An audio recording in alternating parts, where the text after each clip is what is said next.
Buenos días, hoy te voy a mostrar cómo cambiar el idioma en el REDMI Pad 2.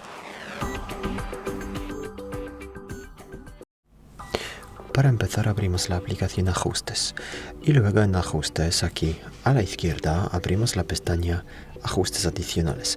Es una de las últimas con este icono con los 3 puntos. Luego aquí a la derecha pasamos a Idiomas e Introducción de texto, la segunda opción. Luego pulsamos la primera opción Idiomas y aquí en la lista buscamos, por ejemplo, alemán. Vamos a poner el dispositivo en alemán, entonces pulsamos aquí Deutsch.